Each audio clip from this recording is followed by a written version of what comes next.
السلام عليكم وعدنا والعود أحمد. كيف ما كتعرفوا أنه في الأواخر نايضة واحد الحملة ديال تطهير الويب المغربي من كل المؤثرين اللي كيثيروا الجدل بالمحتوى ديالهم ويسيئون للمغاربة وللمغرب، مع أن المغاربة هم يدعموهم حتى تجهروا، من إلياس المالكي والشنوية لهيام ستار وآخرهم، وبالنسبة لي أحقرهم وهو الشيخة مولينيكس. وممكن في هذا البلان نضيفوا لهم حتى دنيا باطمة، ولكن دنيا باطمة زايدة عليهم أنها عندها بطاقة فنان ووسام، لهذا خلينا مع المالكي والشنوية وهيام وآخرهم الشيخة مولينيكس اللي غيلتحق بالمجموعة نهار الجمعة 13 دجنبر بمطار مراكش المنارة. عقب وصول المدعو الشيخة مولينيكس استقبلته السلطات بكل حفاوة في المطار، وداو لولاية أمن مراكش للاستماع إليه في محضر رسمي بسبب العديد من الشكايات المقدمة في حقه، واللي قدمتها هي جمعية القلوب البيضاء. القلوب البيضاء هي واحدة من الجمعيات اللي مراقبة كل المؤثرين على السوشيال ميديا، فيما يبان لها شي واحد نشر شي محتوى غير لائق في إخلال الحياء العام على طول كتقدم به شكايه. والمساله هي بصراحه فيها شويه ديال البوز، ولكن للامانه عمرهم ما ظلموا شي واحد ولا تبلاو على شي واحد بشي تهمه ما كايناش. والشيخه مولينيكس غارق حتى الودنين على حساب الشكايه اللي مقدمين فيه، انه اعترف عبر اللايف ديالو انه كيمارس الشذوذ، وتم الترويج للشذوذ عبر اللايف ديالو ومن حسابه الرسمي، وهذه راها جريمه كيعاقب عليها القانون المغربي وباعتبارها جنحه. كما ان هناك تهمه ازدراء الدين الاسلامي والسب والقذف والكلام النابي والاخلال بالحياء العام، وهاد الجوج الاخرين راهم هما اللي مشدود على قبلهم الياس المالكي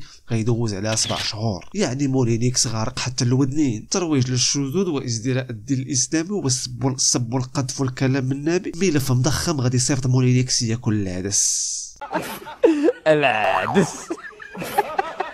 حتى كيخرج بسطوري لا غد ليه باش يفاجئ المغاربه باللي راه تم اخلاء السبيل ديالو في نفس النهار اللي اعتقلوه فيه، وهو حاليا كيجهز نفسه باش يسافر للصويره عند العائله ديالو. وهنا انا استغربت على مولينيكس، سوا عنده عائله وعنده احباب تيريح معاهم وتجلس معاهم عادي، ما كاينش زعما شي واحد تبرى منه ولا شي حاجه. وقال لك من بعد غادي يتوجه لمدينه مكناس لانه معزوم لواحد الحفل خاص باش المهم، خبر إخلاء سبيل المتهم الشيخة مولينيكس أثار استغراب رواد السوشيال ميديا، وبداو كيتسائلوا اشنو الفرق بين مولينيكس وبين هذوك اللي تعتقلوا قبل منه. حتى عمر غفران محامي بهيئة المحاميين في الرباط استغرب من إطلاق سراح مولينيكس ويجهل تماما الظروف المحيطة بإخلاء سبيله. لازم شي واحد يخرج يقول لنا علاش، لأن بصراحة ما عرفناش علاش. حتى مولينيكس براسو فاش خرج ما قالش علاش. الدقائق اللي سولتو فيا كاملين وكما شفتوا راه بزاف الناس تشفاو،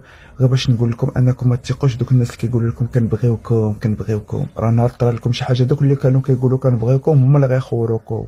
لا وزيد كيعطي النصائح من الفوق.